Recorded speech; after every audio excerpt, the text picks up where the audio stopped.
الحمد لله نحمده ونستعينه ونستهديه ونعوذ بالله من شرور أنفسنا ومن سيئات أعمالنا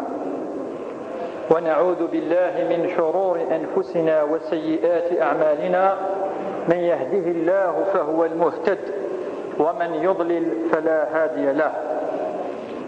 لقد أمرنا الله عز وجل بكل ما ينفعنا فعصينا، ونهانا على كل ما يضرنا فخالفنا أمره، فإن عفا فقد من، فإن عاقب فما ظلم، غير أن عافية ربنا أوسع لنا، لأنه يجد من يعذب غيرنا ولا نجد من يرحمنا سواه. وأشهد أن لا إله إلا الله وحده لا شريك له، نزل الكتاب تبيانا لكل شيء وهدى ورحمة وبشرى للمسلمين. وأشهد أن محمدا عبده ورسوله أرسله رحمة للعالمين بالحق بشيرا ونذيرا وداعيا إلى الله بإذنه وسراجا منيرا. نشهد أنه قد بلغ رسالة وأدى الأمانة ونصح الأمة وجاهد في الله حق جهاده حتى أخرج الله على يده خير أمة أخرجت للناس، تأمر بالمعروف وتنهى عن المنكر وتؤمن بالله.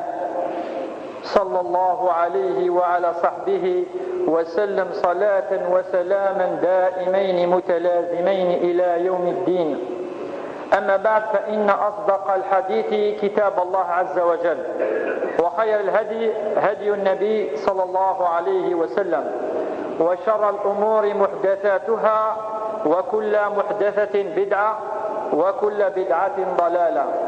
اللهم ألهمنا مراشد أمورنا، وأعذنا من شرور أنفسنا، واهدنا إلى صراطك المستقيم. اللهم إنا نسألك السداد والرشاد. اللهم افتح بيننا وبين قومنا بالحق وأنت خير الفاتحين. أما بعد، يقول الله عز وجل في محكم التنزيل بعد أعوذ بالله من الشيطان الرجيم: كل نفس ذائقة الموت وإنما توفون أجوركم يوم القيامة فمن زحزح عن النار وأدخل الجنة فقد فاز وما الحياة الدنيا إلا متاع الغرور.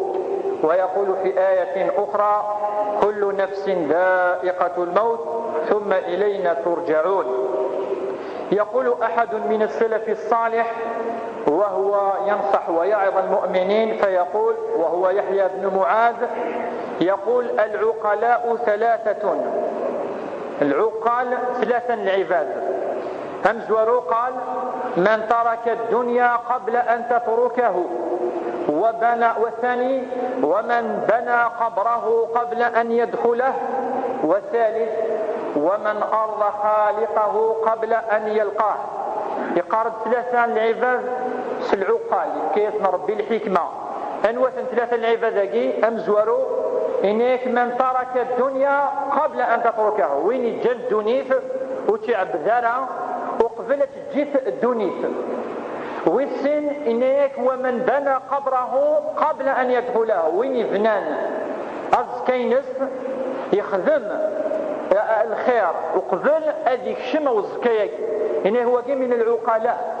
والثلاثين هو من أرضى خالقه قبل أن يلقاه، وين يعني يخدم من الخير هو كان ربي يرضو في الله وقبل أن يوضع ألفستن سيدي ربي عز وجل. إلا قد يرضي في الله للدنيا ثقي وقبل اللقط. وقي من أحد الحكماء وسيدنا يعقوب قارن العلماء يسد الأثر في كتب التفسير أنه زاره ملك الموت، يسد رؤوس ملك الموت، فسأله حاجة. الناس كان يتقضوا في الحاجة. الناس وما هي؟ قال: أن تعلمني إذا دنا أجلي، أي تعلم ما ديوض لجلينو، ما داوض أسوي ضروحينو، أي تعلم قبل. الناس فقال: نعم. ملك الموت: الناس سأرسل إليك رسولين أو ثلاثة. إني تشجع السن الرسل المرسولين 3 أكيد يخبرنا في المتقي. إنيك فلما انقضى أجله أتى إليه ملك الموت فقال له سيدنا يعقوب أزائر أنت أم لقبض روحي؟ إنيك ميك فلجل سيدنا يعقوب يسد رغوص ملك الموت يسقسات الرسول الكريم إنيس يضيد زورب نغطى وضع روحينه إنيس بل جئت لأقبض روحك إنيس سيدنا يعقوب ولكن ألم تخبرني أنك سترسل إلي رسولين أو 3 إنيس ولكن في النضيد بلي كتشجع السين الرسل 3 وقبل ذوي روحيني إنيس فقد فعلت شجع السين الرسل كي 3 إنيس أما الرسول مزورو إنيس بياض شعرك قبل سواده إنيس رسول مزورو ذي الشيفني ديفون ذي قرويك ذويني الرسول مزورو الشافض في اللي شعر يعني ذفر كان يوال ذا شبحان إنيك وقيد الرسول مزورو إنيس أما الرسول الثاني فهو ضعف بدنك بعد قوتك إنيس أما الرسول ويسين يمشجع ويسين إنيس الضعف صغر في ضعفه في اللي تجهدوا في القوينك في روح القوانينك احنا والزميرضات الحب والزميرضات كذا ترفضوا في روح القوينك إنيس وقي ذا مشجع ويسين إنيس أما الرسول الثالث فهو انحناء جسمك بعد استقامته إنيس أما رسول 3 يمشجع رسول يتشجع إنيس أثن يكنا البدن إنك الجسينك كنا اسميت اللي تجهد في اللي في الدار ثلاث ورا كنيا لكن يجي الجسينك ذو قيد رسول ما تولد العبد يكنو أثان في الحقيقة يقترب أجله فهو رسول من ملك الموت إليه ثم إنياس يعني ملك الموت ليعقوب إن هذه رسلي يا يعقوب إلى بني آدم قبل الموت إن 3 يقف نشجع كل إنسان قبل أن يموت أنه غلر الحديث للنبي صلى الله عليه وسلم يروى أنس بن مالك عن معاذ بن جبل هو صحابي جليل إنه دخل على رسول الله صلى الله عليه وسلم يكشم معاذ بن جبل روحان من الرسول صلى الله عليه وسلم يسقسف الرسول صلى الله عليه وسلم إنيس كيف أصبحت يا معاذ أمتك قيد صبحاض أمك تليض يا معاذ وكان نكوني سؤال السميريون كيف أصبحت أمك كيني صبا كيني ولكن انظر إلى جواب الصحابي الجليل إنيس معاذ بن جبل إنيس أصبحت مؤمنا بالله حقا إنيس أصبحت أقلي صبحاض ذي المؤمن حقاني السيدي ربي عز وجل الرسول صلى الله عليه وسلم سنانا معليش روحيه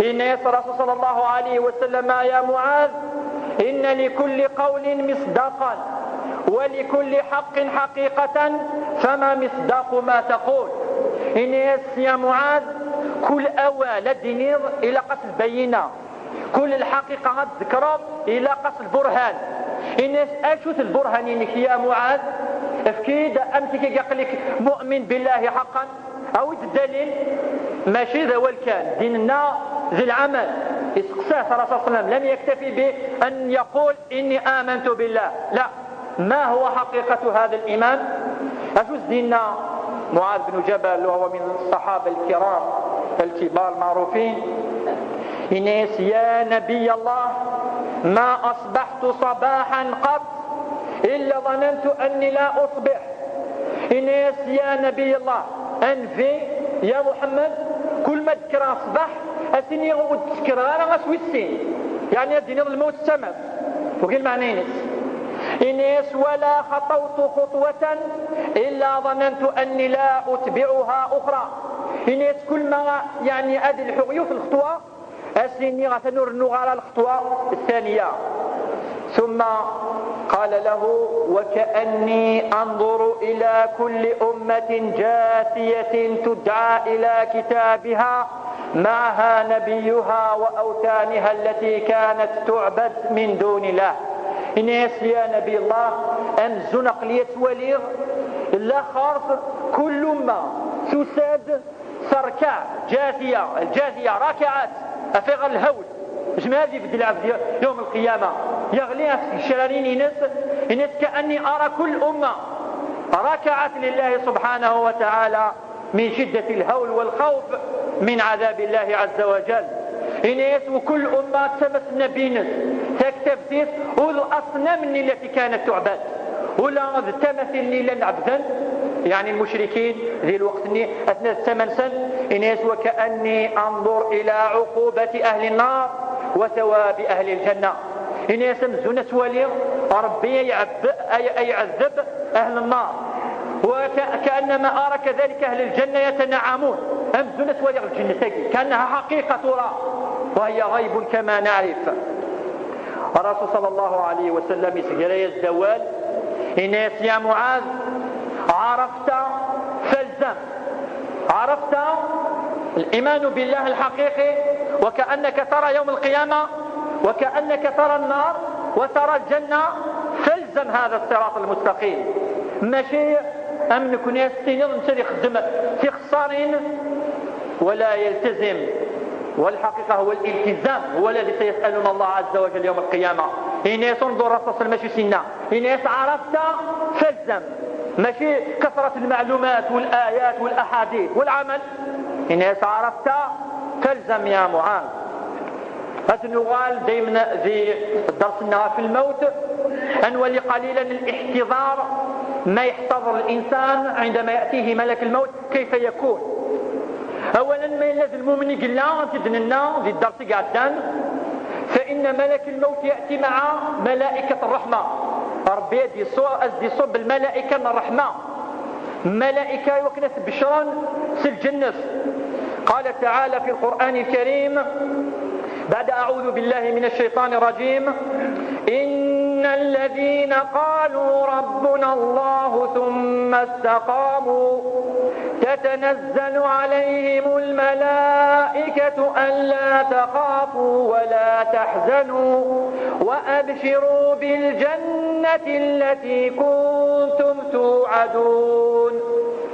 الله عز وجل قال بنمادية الاحتضار للمؤمن أذن شقا ملائكة الرحمة.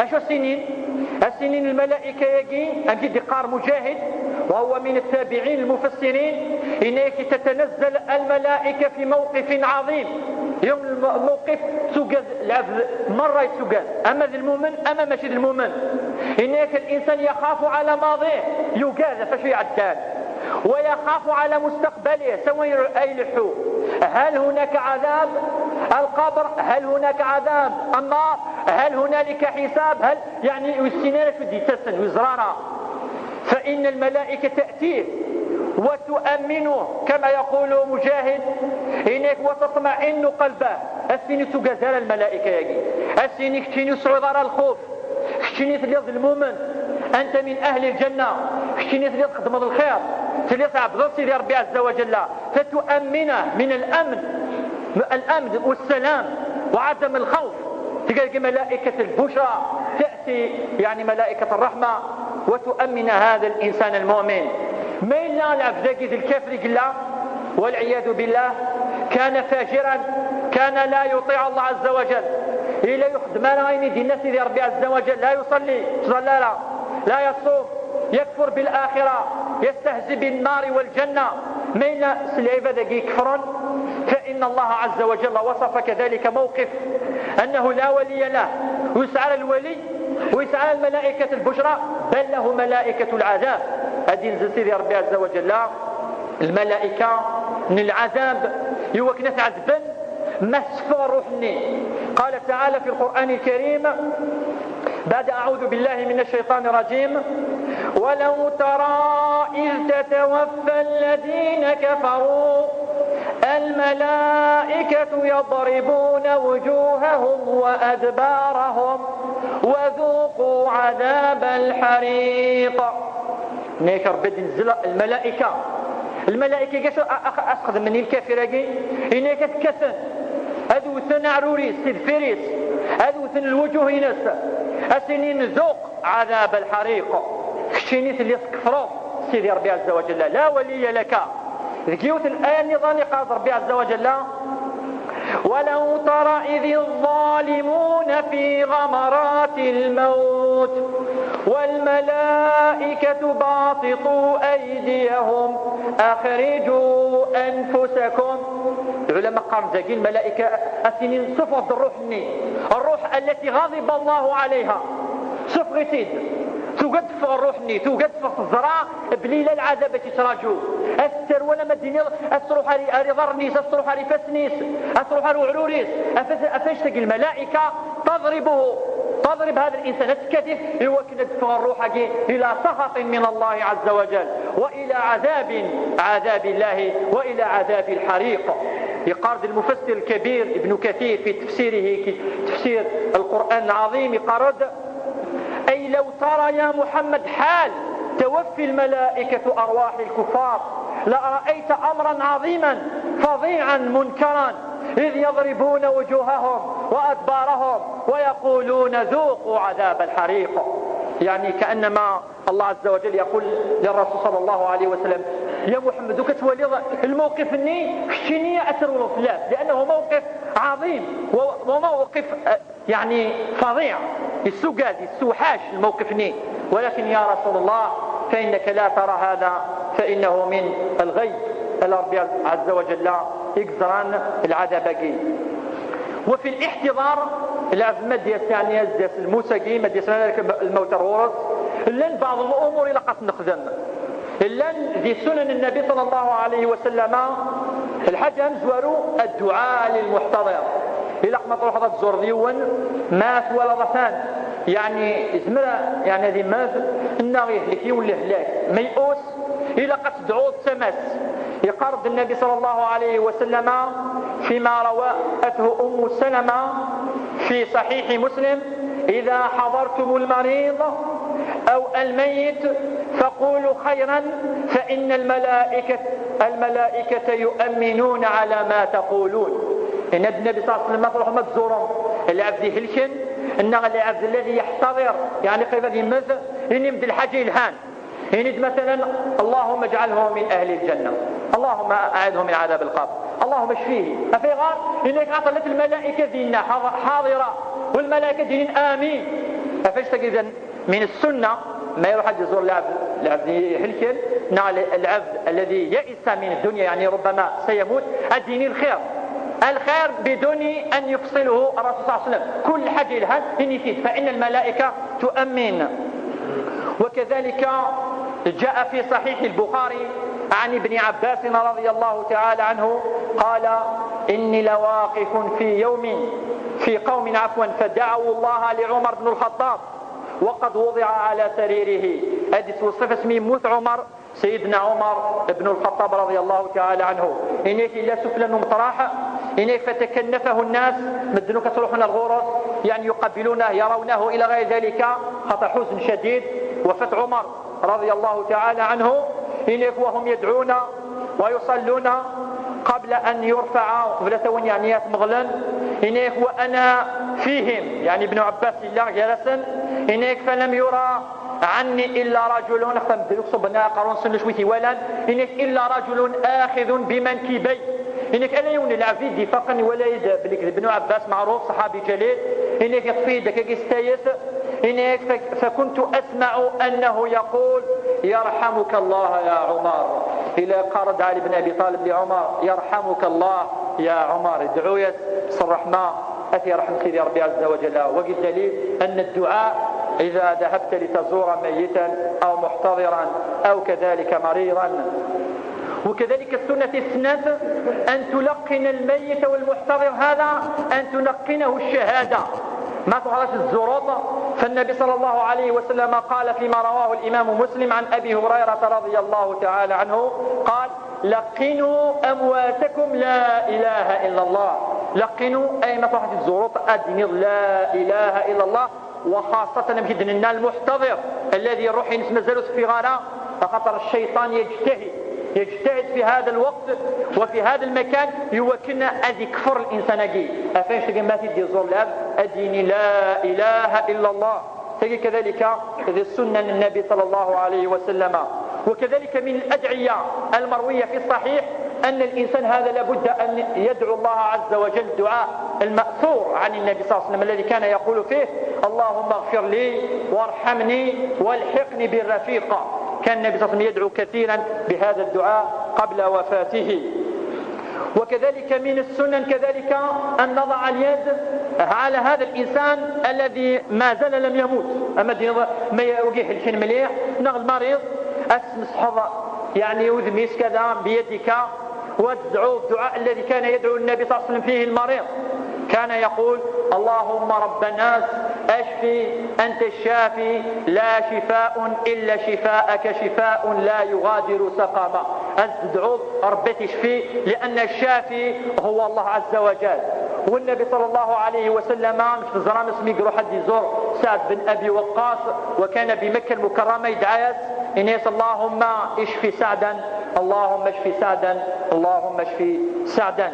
والسنة في الثلاثة كذلك المحتضر وين يعني يجدوس الموت يعني قبل أن يموت نرجيه كما قال العلماء في رحمة الله ونحسن له الظن بالله تعالى. إلا نحسن الظن بالله شو المعنى ينسى أسنين إن شاء الله أنت من أهل الجنة إن شاء الله. كتيني يا ربي ثاني أتغفر، كتيني ثلي تخدم هذا الخير، ثلي تصحوض يعني الجماع، ثلي تصدقوا، ثلي تزوروا، ثلي تخدم دار الشر، ثلي كذا. نحسن الظن كان يموت وهو يعني يحسن الظن بالله عز وجل. هذه مثل أنت متيقن أن الله يرحمه ويغفر له. ثليوت القصة رويت عن عمرو بن العاص وهو صحابي من كبار الصحابة رضي الله تعالى عنهم. يقال أنه يقول أحد من الصحابة: حضرنا عمرو بن العاص وهو في سياقة الموت فبكى طويلا وولى وجهه إلى الجدار. إنك نحضر يعني الاحتضار ميدوسا يعني الموت في عمرو بن العاص إنك ليس وطاس يزيقظ مثل الحيط باش يتولي حتى يول ويعني يستغفر الله ويسلو يقاد. وقع عمرو بن العاص ما بالك احد بنينين كنا كمادة الموتى. إذا كان يبكي وإلا يعني الغرس يعني واحد من صحابة سيدنا إنيس فجعل ابنه وقيد ميس كذلك من بينهم سيدنا ميس إنيس كان يقول له: يا أبتاه أما بشرك رسول الله بكذا، أما بشرك رسول الله بكذا. إنيس سبب وكبشرى الرسول في الخير وكبشرى راس الجنة وكبشرى راس المغفرة. كان يحسن له الظن بالله إلى ما أزناز اسمه الحاجة اللي هنيك لا يخدم إيوا كان يموت على حسن الظن بالله. وإن كان الصحابة صفة يقسعنت ولكن كانوا يخافون من الموت. وكذلك كما قلنا في الدرس الماضي أن الموت عندما تخرج الروح ما تفه الروح إلا السكرات، سكرات الموت. سكرات جي ولا الرسول صلى الله عليه وسلم عانى منها ولاش العبد يعني يسعنا سكرات الموت جي. وسكرات الموت هي عندما تخرج الروح يتعذب الإنسان تؤلمه الألم. السكرات هي الكربات هي الغمرات هي يعني مدينة يعني العبد قسن أي تسفري كنت وليرى. ولكن هنالك هذه السكرات كما قال تعالى في القرآن الكريم يصف سكرات الموت في سورة قاف. قال تعالى: وجاءت سكرة الموت بالحق ذلك ما كنت منه تحيد ونفخ في الصور ذلك يوم الوعيد وجاءت كل نفس معها سائق وشهيد لقد كنت في غفلة من هذا فكشفنا عنك غطاءك فبصرك اليوم حديد. ولم يمكن يوصف سير يا ربي عز وجل الموت إنه كأنما الإنسان نائم يطف يسعى تذولي أم بعد الزكسة تذولي الذكرى يولي الحقيقة. هكذا الاحتضار وهكذا الموت كأنما الإنسان في غفلة يروح. فعندما يأتيه ملك الموت ويأخذ منه روحه الذكرى تولي يزرع وسروحون يزرعها يعني هل من أهل النار هل من أهل الجنة يزرع إذا ولي هل له عذاب أم هو من أهل الإيمان. وقرب سيدة عائشة رضي الله تعالى عنها واصفة احتضار الرسول صلى الله عليه وسلم كان تقول: ما رأيت الوجع على أحد أشد منه على رسول الله صلى الله عليه وسلم. الرسول صلى الله عليه وسلم يطلب ربي وكنا هذيك كثر شدة لسكرات الموت هو كتخفف في الأمة ينس أفاش كان تقول عائشة هو لا غار العمري ولا عيوني السفرة وقبل ذي مثل أمشي السفرة الرسول صلى الله عليه وسلم. أنولي أميك إدي والصفيون من سلف صالح الاحتضار أم تفارو حقي هو كنا نستعد لهذا اليوم لأن يمكن الذي أنا دي بالاحتضار ومن خروج الروح ومن سكرات الموت. انظر يعني يمشي إدي والصفيون الصحابي نيك عن عمرو بن العاص لما حضرته الوفاة قال له ابنه: يا آبتاه ولي مثل سنة مثل ولد ثلاث ولي مرة ثانية إنك لتقول إنس أبدا وسلي ضاس قرض ذي الدونيس أشد دي قرب أبدا سقى عمرو بن العاص يميس يقاس: يا ليتني ألقى رجلا عاقلا لبيبا عند نزول الموت حتى يصف لي ما يجد.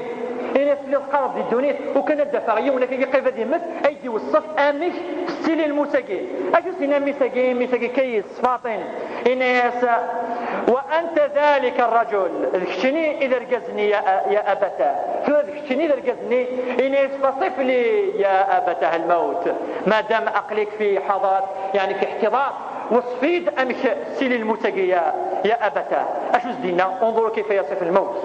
إنس يا بني والله كأن جنبي في تخت وكأني أتنفس في سم إبرة وكأن غصن شوك يجذب من قدمي إلى هامتي. ثم قال شعرا يعني ناس أمي زر المتقاميش أم العبد قلن في تختين تخت ذي اللغة العربية كما جاء في لسان العرب عندي ترن زيك اللبسة أرغونا فما دينا تخزن تمشطوحت إن سما دينا العبد تندخل تخزنتني ويزمال لي حرك لا أما دينا ديونهم كان أمن عشاقي ترن الموت الميت جيس إن يسوس ما تحرك إن كأني في تخت لا حركة لا يمكن تتحرك لا اليد ولا رجل ولا رأس. إن وكأني أتنفس من سم الخيط يعني ناس من سم إبراتين ناس أمزونة نفسها سمروجني أطوطوشنا مشطوح نتسجنيت ذوينا كان الاسبيراسيون ينس أما دراسة الموت يعني خلاص أجل يكفى الأكسجين نينيك يكفى انتهى يقمد شوية كأنك يتنفسه الإنسان حتى ينتهي ما عنده من حق هذا الهواء. إنك وكأن غصن شوك يجذب من قدمي أم دنيا إثنان سودة ظني أتسلين ذا سون أخطى الروح أدي تكس الملك الموت بالملائكة وكنت من الفم. هكذا يحتضر الإنسان. أفش تجي سيدي ربي عز وجل يوكن السيارة يوكن يعني نتذكر ونتعظ بالموت واليوم القيامة كانت ست مواقف إنك بلك وتتندمم ست مواقف. الموقف الأول موقف الاحتضار وهو موقف الموت. أشد قاتل يا ربي عز وجل هذا القرآن الكريم ما ولذلك الإنسان قريب هذه ماذا قال تعالى: وأنفقوا مما رزقناكم من قبل أن يأتي أحدكم الموت فاعل الموت سيأتي إليك فيقول رب لولا أخرتني إلى أجل قريب فأصدق وأكن من الصالحين. قال ربي كل ثلاث شوية أذغل من صالحين. الجواب ثاني نجي القرآن الكريم مثلا يوم القيامة قال تعالى جوابا عليه: ولن يؤخر الله نفسا إذا جاء أجلها والله خبير بما تعملون. الثاني الموقف ولقاس نتسوى هو احتضار الإنسان هو سكرات الموت. الموقف يوسن يوم القيامة ويتندمر الإنسان يوم يرى نفسه أنه من أهل النار يوم يدخل النار فيقول ربي ارجعوني لعلي أعمل صالحا ربي إند. قال تعالى: ولو ترى إذ وقفوا على النار فقالوا يا ليتنا نرد ولا نكذب بآيات ربنا ونكون من المؤمنين. ولكن جواب سيدي ربي عز وجل فينا في القرآن قال: أولم نعمركم ما يتذكر فيه من تذكر وجاءكم النذير. ربي نكفي عقد الحياة قلقا. الحمد لله نحمده ونستعينه ونستهديه ونعوذ بالله من شرور أنفسنا ومن سيئات أعمالنا وسيئات أعمالنا. من يهده الله فهو المهتد ومن يضلل فلا هادي له. لقد أمرنا الله عز وجل بكل ما ينفعنا فعصينا، ونهانا على كل ما يضرنا فخالفنا أمره. فإن عفا فقد من، فإن عاقب فما ظلم. غير أن عافية ربنا أوسع لنا، لأنه يجد من يعذب غيرنا ولا نجد من يرحمنا سواه. وأشهد أن لا إله إلا الله وحده لا شريك له، نزل الكتاب تبيانا لكل شيء وهدى ورحمة وبشرى للمسلمين.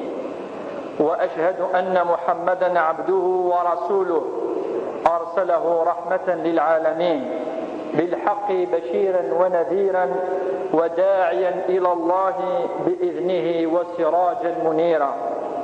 نشهد أنه قد بلغ الرسالة وأدى الأمانة ونصح الأمة وجاهد في الله حق جهاده حتى أخرج الله على يده خير أمة أخرجت للناس، تأمر بالمعروف وتنهى عن المنكر وتؤمن بالله. صلى الله عليه وعلى صحبه وسلم صلاة وسلاما دائمين متلازمين إلى يوم الدين. أما بعد، فإن أصدق الحديث كتاب الله عز وجل، وخير الهدي هدي النبي صلى الله عليه وسلم، وشر الأمور محدثاتها، وكل محدثة بدعة، وكل بدعة ضلالة. اللهم ألهمنا مراشد أمورنا، وأعذنا من شرور أنفسنا، واهدنا إلى صراطك المستقيم. اللهم إنا نسألك السداد والرشاد. اللهم افتح بيننا وبين قومنا بالحق وأنت خير الفاتحين. أما بعد، يقول الله عز وجل في محكم التنزيل بعد أعوذ بالله من الشيطان الرجيم: كل نفس ذائقة الموت وإنما توفون أجوركم يوم القيامة فمن زحزح عن النار وأدخل الجنة فقد فاز وما الحياة الدنيا إلا متاع الغرور. ويقول في آية أخرى: كل نفس ذائقة الموت ثم إلينا ترجعون.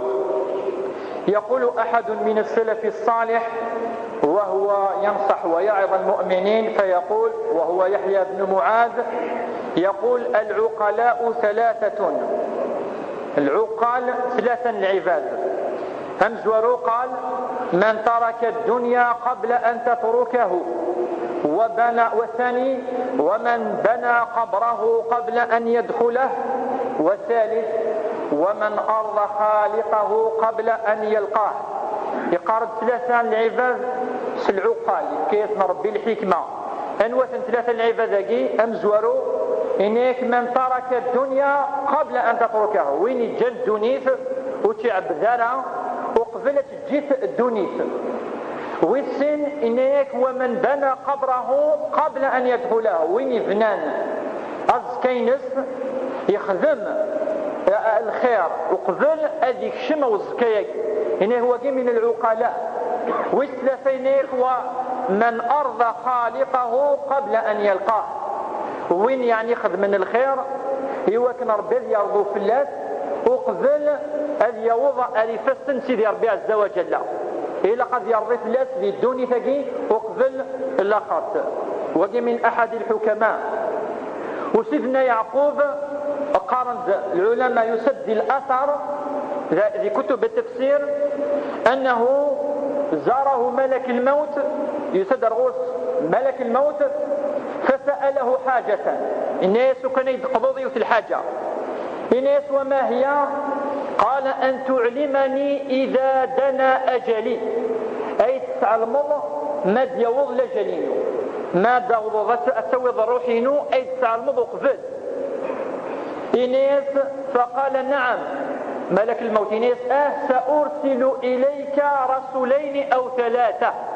إناس شقعا السن الرسل المرسولين ثلاثة أكيد يخبرنا في المتقي إناك. فلما انقضى أجله أتى إليه ملك الموت فقال له سيدنا يعقوب أزائر أنت أم لقبض روحي؟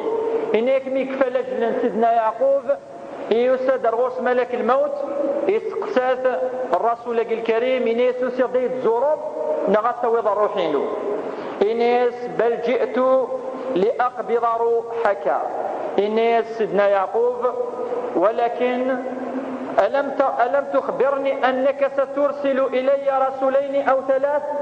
إناس ولكن في النضيد بلي كنت شقعت سين الرسل ثلاثة وقبل ذوي روحينك إناس فقد فعلت شقعت سين الرسل ثلاثة إناس. أما الرسول مزورو إناس بياض شعرك قبل سواده إناس الرسول مزورو ذي الشيفني ديفون ذي قارويك ذويني الرسول مزورو شافض في اللي شعر يعني ذفر كان يوال ذا شبحان إناك وقيد الرسول مزورو إناس. أما الرسول الثاني فهو ضعف بدنك بعد قوتك إناس. أما الرسول ويسين يمشقع ويسين إناس الضعف صغر في ضعفه في اللي تجهدوا في القوينك في روح القوانينك أثنو الزميرضات تلحو والزميرضات كذا ترفضوا في روح القوينك إناس وقي ذا مشقع ويسين إناس. أما الرسول الثالث فهو انحناء جسمك بعد استقامته إناس. أما رسول ثلاثة يمشقع رسول يتشقع إناس أثن يكنا البدن إنك الجسين كنا أسميت اللي تجهد اللي في الدار ثلاث ورث كنير لكن يجي الجسينك ذو قيد رسول ما تولد العبد يكنو أثان في الحقيقة يقترب أجله فهو رسول من ملك الموت إليه. ثم الناس يعني ملك الموت ليعقوب إن هذه رسلي يا يعقوب إلى بني آدم قبل الموت. الناس ثلاثة يقف نشقع كل إنسان قبل أن يموت. أنه غلر الحديث من النبي صلى الله عليه وسلم. يروى أنس بن مالك عن معاذ بن جبل هو صحابي جليل إنه دخل على رسول الله صلى الله عليه وسلم يكشم معاذ بن جبل روحان من الرسول صلى الله عليه وسلم يسقسف الرسول صلى الله عليه وسلم إنيس كيف أصبحت يا معاذ أمسك قيد صبحاض أمسك يا معاذ وكان نكوني سؤال سنيضيون كيف أصبحت أمسك كيني صبا كيني ولكن انظر إلى جواب الصحابي الجليل إنيس معاذ بن جبل إنيس أصبحت مؤمنا بالله حقا إنيس أصبحت أقلي صبحاض ذي المؤمن حقاني السيدي ربي عز وجل. الرسول صلى الله عليه وسلم أنا مانيش روحي فيه إنيس الرسول صلى الله عليه وسلم يا معاذ إن لكل قول مصداقا ولكل حق حقيقة فما مصداق ما تقول. إنيس يا معاذ كل أول الدنير إلى قص البينة كل الحقيقة الذكرى إلى قص البرهان. إنيس أشوث البرهان إنك يا معاذ أفكيد أمسك يقلك مؤمن بالله حقا أو الدليل ماشي ذا والكان ديننا ذي العمل اسقساه صلى الله عليه وسلم لم يكتفي بأن يقول إني آمنت بالله لا ما هو حقيقة هذا الإيمان أشوث ديننا معاذ بن جبل وهو من الصحابة الكرام الكبار المعروفين إنيس يا نبي الله ما أصبحت صباحا قط إلا ظننت أني لا أصبح. إنيس يا نبي الله أنفي يا محمد كل ما ذكر أصبح أسني غود تذكر أنا غسوي السين يعني الدين الموت السماء وقيل معنى إنيس ولا خطوت خطوة إلا ظننت أني لا أتبعها أخرى. الناس كل ما يعني هذه الحقيقة في الخطوة أسيني غتنور على الخطوة الثانية. ثم قال له وكأني أنظر إلى كل أمة جاثية تدعى إلى كتابها معها نبيها وأوثانها التي كانت تعبد من دون الله. الناس يا نبي الله أن زنق ليتوليغ لا خارف كل أمة تساد تركع جاثية، الجاثية راكعات أفغ الهول جمع هذه بدل العبد يوم القيامة يغلي الشرارين إنس كأني أرى كل أمة راكعات لله سبحانه وتعالى من شدة الهول والخوف من عذاب الله عز وجل. إنس وكل أمة تمثلنا بينس تكتبتيس والأصنام التي كانت تعبد ولا تمثل إلا نعبدا يعني المشركين ذي الوقت أثناء 8 سنة. إنس وكأني أنظر إلى عقوبة أهل النار وثواب أهل الجنة.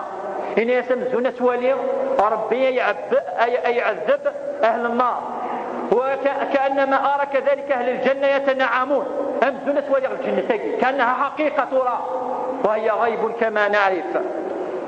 الرسول صلى الله عليه وسلم يسجل الزوال إنس يا معاذ عرفت فالزم، عرفت الإيمان بالله الحقيقي وكأنك ترى يوم القيامة وكأنك ترى النار وترى الجنة فالزم هذا الصراط المستقيم.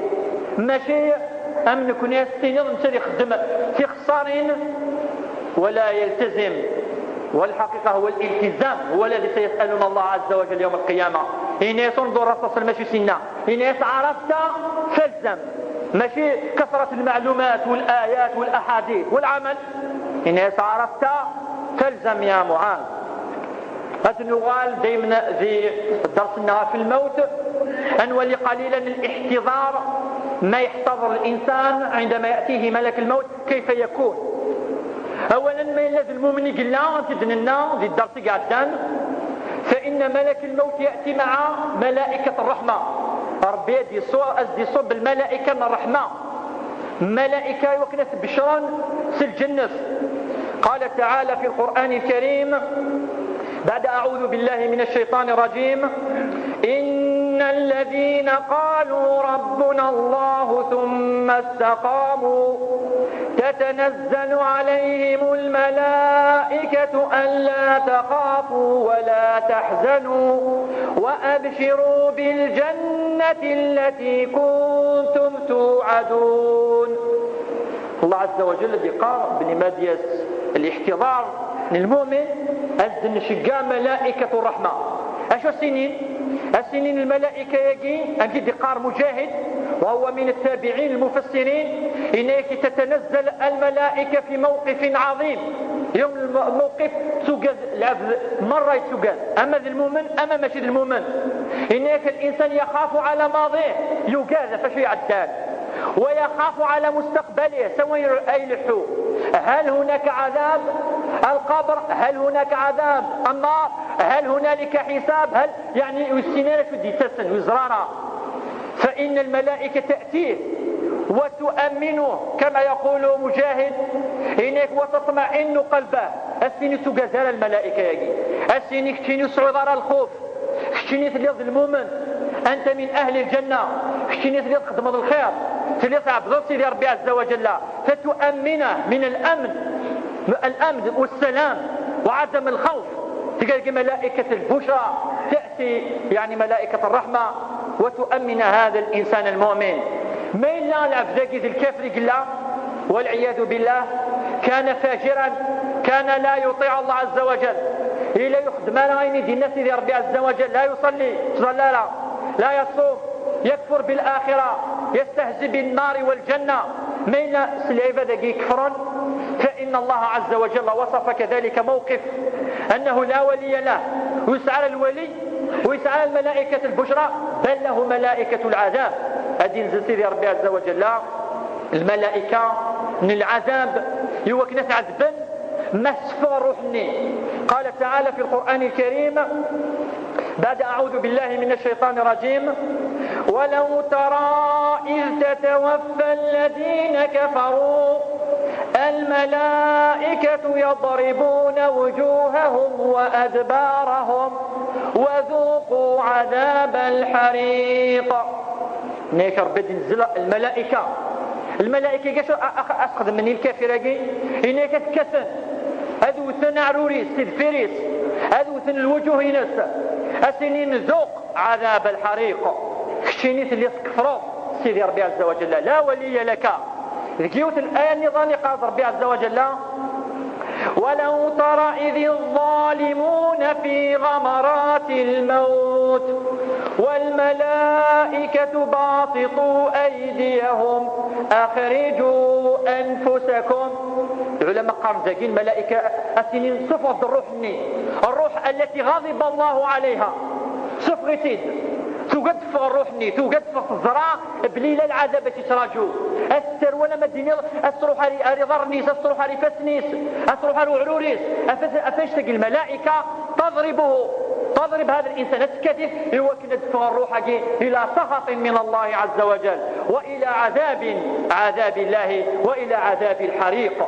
يقارد المفسر الكبير ابن كثير في تفسيره تفسير القرآن العظيم يقارد أي لو ترى يا محمد حال توفي الملائكة أرواح الكفار لرأيت أمرا عظيما فظيعا منكرا إذ يضربون وجوههم وأدبارهم ويقولون ذوقوا عذاب الحريق. يعني كأنما الله عز وجل يقول للرسول صلى الله عليه وسلم يا محمد كتولي الموقف خشيني أثر الغفلات لأنه موقف عظيم وموقف يعني فظيع السوحاش الموقف ولكن يا رسول الله فإنك لا ترى هذا فإنه من الغيب الرب عز وجل يقزران العذاب. وفي الاحتضار العظمة ديال الثانية ديال الموسى ما ديال الموت الورث لن بعض الأمور لقد نخدم لن ذي سنن النبي صلى الله عليه وسلم الحاجة نزوروا الدعاء للمحتضر إلا ما تروح هذا الزور ديون مات ولا ضفان يعني زمرا يعني هذه مات النغيه لكي ولا هلاك ميؤوس إلا قد تدعو التماس. يقرض النبي صلى الله عليه وسلم فيما رواته أم سلمة في صحيح مسلم إذا حضرتم المريض أو الميت فقولوا خيرا فإن الملائكة يؤمنون على ما تقولون. إن النبي صلى الله عليه وسلم تروح ما تزورهم العبد يهلكن إن العبد الذي يحتضر يعني قيفة يمثل إن يمد الحاجة الهان إن مثلا اللهم اجعله من أهل الجنة اللهم أعاده من عذاب القبر اللهم اشفيه أفيغار إنك عطلت الملائكة ديننا حاضرة والملائكة دين آمين. أفشتك إذن من السنة ما يروح حد يزور العبد يهلكن العبد الذي يئس من الدنيا يعني ربما سيموت الدين الخير بدون أن يفصله الرسول صلى الله عليه وسلم كل حاجة لها يفيد فإن الملائكة تؤمن. وكذلك جاء في صحيح البخاري عن ابن عباس رضي الله تعالى عنه قال إني لواقف في قوم فدعوا الله لعمر بن الخطاب وقد وضع على سريره هذه وصفة اسمه موت عمر سيدنا عمر بن الخطاب رضي الله تعالى عنه إنك إلا سفلا مطراح إنك فتكنفه الناس مدنو كتروحنا الغرص يعني يقبلونه يرونه إلى غير ذلك خطأ حزن شديد وفاة عمر رضي الله تعالى عنه إنك وهم يدعون ويصلون قبل أن يرفع قبل ثواني يعني مغلن إنك وأنا فيهم يعني ابن عباس الله جلسا إنك فلم يرى عني إلا رجل نختم دلوك صبنا قرون سنشوي ولا إنك إلا رجل آخذ بمنكبي إنك ألا يون العبيد دفاقا ولا يد ابن عباس معروف صحابي جليل إنك يطفي دكاك يستيس إنك فكنت أسمع أنه يقول يرحمك الله يا عمر إلى قارد علي بن أبي طالب لعمر يرحمك الله يا عمر ادعو يس الرحمة أتي رحمة سيدي ربي عز وجل. وقد دليل أن الدعاء إذا ذهبت لتزور ميتا أو محتضرا أو كذلك مريضا. وكذلك السنة السنة أن تلقن الميت والمحتضر هذا أن تلقنه الشهادة ما تخرج الزروط. فالنبي صلى الله عليه وسلم قال فيما رواه الإمام مسلم عن أبي هريرة رضي الله تعالى عنه قال لقنوا أمواتكم لا إله إلا الله. لقنوا أي ما واحد الزروط أدني لا إله إلا الله، وخاصة مجد لنا المحتضر الذي يروح مازالو في غانا، فخاطر الشيطان يجتهد في هذا الوقت وفي هذا المكان يوكلنا أن يكفر الإنسان كي أفاش ما تدي زور الأب أديني لا إله إلا الله. تجي كذلك السنة النبي صلى الله عليه وسلم. وكذلك من الأدعية المروية في الصحيح أن الإنسان هذا لابد أن يدعو الله عز وجل الدعاء المأثور عن النبي صلى الله عليه وسلم الذي كان يقول فيه اللهم اغفر لي وارحمني والحقني بالرفيق. كان النبي صلى الله عليه وسلم يدعو كثيرا بهذا الدعاء قبل وفاته.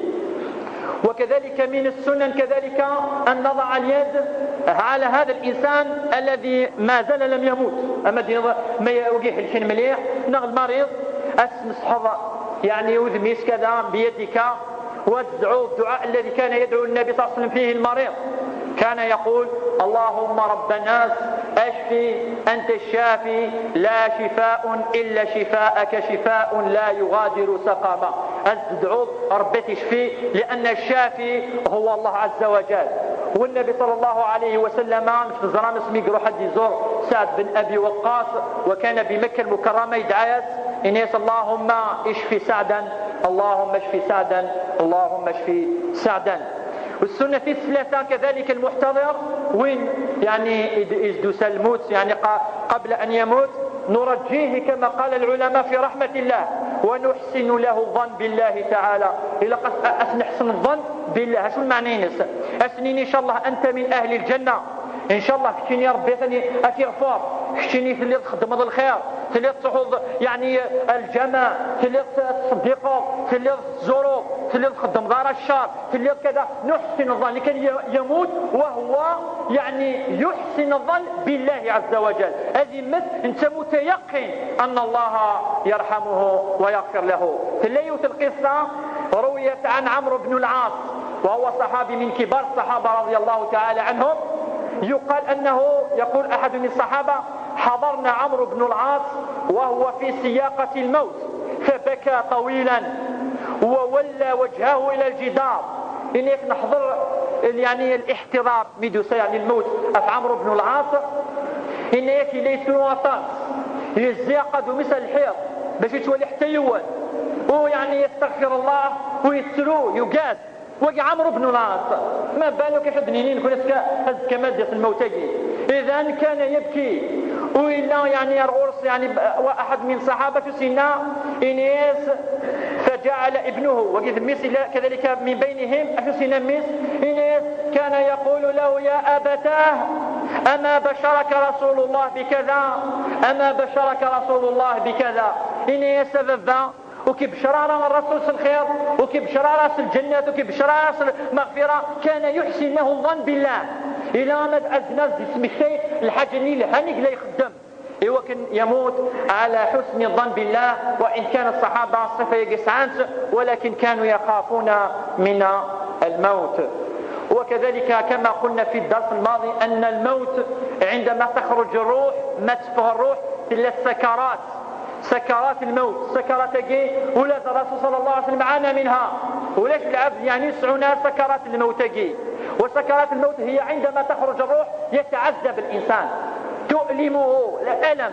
السكرات هي الكربات هي الغمرات هي يعني مدينة يعني العبد جسن أي تسفري كنت وليرى. ولكن هنالك هذه السكرات كما قال تعالى في القرآن الكريم يصف سكرات الموت في سورة قاف قال تعالى وجاءت سكرة الموت بالحق ذلك ما كنت منه تحيد ونفخ في الصور ذلك يوم الوعيد وجاءت كل نفس معها سائق وشهيد لقد كنت في غفلة من هذا فكشفنا عنك غطاءك فبصرك اليوم حديد.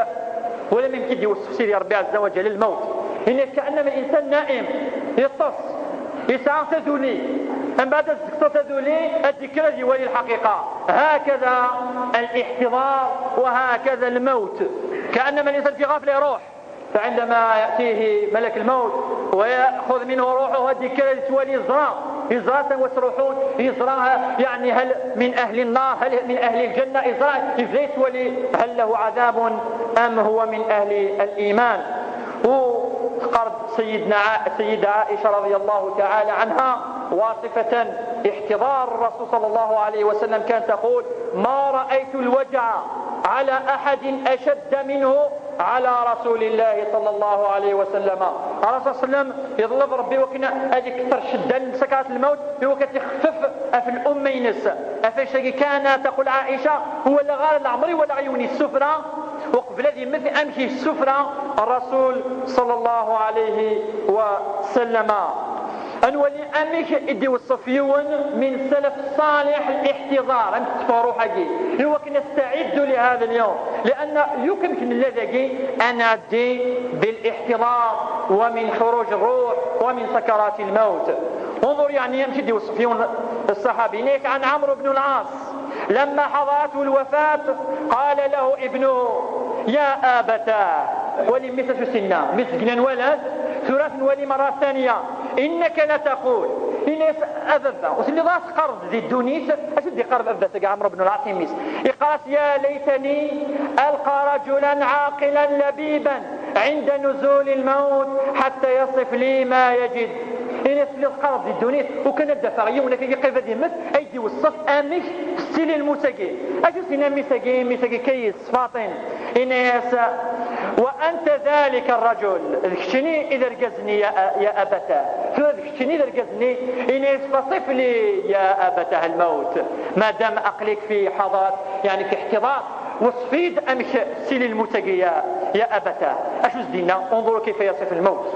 إنس يا بني والله كأن جنبي في تخت وكأني أتنفس في سم إبرة وكأن غصن شوك يجذب من قدمي إلى هامتي. ثم قال شعرا يعني ناس أمي زر المتقاميش أم العبد قلن في تختين التخت ذي اللغة العربية كما جاء في لسان العرب عندي ترنزيك اللبسة أرغونا ثم دينا تخزن تمشطوح إن سما دينا العبد تندقل تخزن تني ويزمي هذه حرك لا كا أما دينا تنقيونه مكان أمنا عشاكي إترن الموت الميت جيس إن يزوز ما تحرك إن كأني في تخت لا حركة لا يمكن تتحرك لا اليد ولا رجل ولا رأس.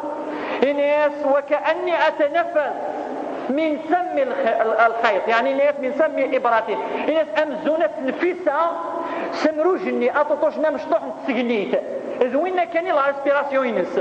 أما دينا الموت يعني خلاص أجال يكفى الأكسجين نينيك يكفى انتهى يقعد شوية كأنك يتنفسه الإنسان حتى ينتهي ما عنده من حق هذا الهواء. إنك وكأن غصن شوك يجذب من قدمي أم دنيا إثنان سودة ظني التلين ذا سون أخطى الروح أدي تكسد ملك الموت بالملائكة وكنتفى من الفم.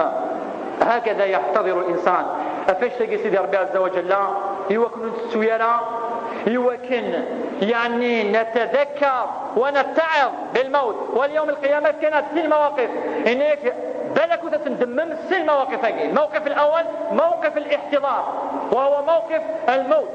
أشد قرتي دي ربي عز وجل الذي القرآن الكريم ما ولذلك الإنسان قريب هذه ماذا قال تعالى: وأنفقوا مما رزقناكم من قبل أن يأتي أحدكم الموت فاعل الموت سيأتي إليك فيقول رب لولا أخرتني إلى أجل قريب فأصدق وأكن من الصالحين. قال ربي كل شوية أذغل من صالحين.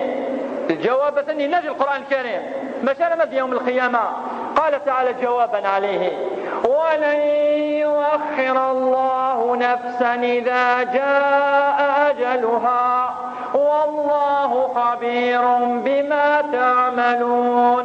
الثاني الموقف ولقاس نفسه هو احتضار الإنسان هو سكرات الموت. الموقف يوسن يوم القيامة ويتندمر الإنسان يوم يرى نفسه أنه من أهل النار يوم يدخل النار فيقول ربي ارجعوني لعلي أعمل صالحا ربي إناد. قال تعالى ولو ترى إذ وقفوا على النار فقالوا يا ليتنا نرد ولا نكذب بآيات ربنا ونكون من المؤمنين. ولكن جواب سيدي ربي عز وجل في القرآن قال أولم نعمركم ما يتذكر فيه من تذكر وجاءكم النذير. ربي نكسكاك الحياة تقلقان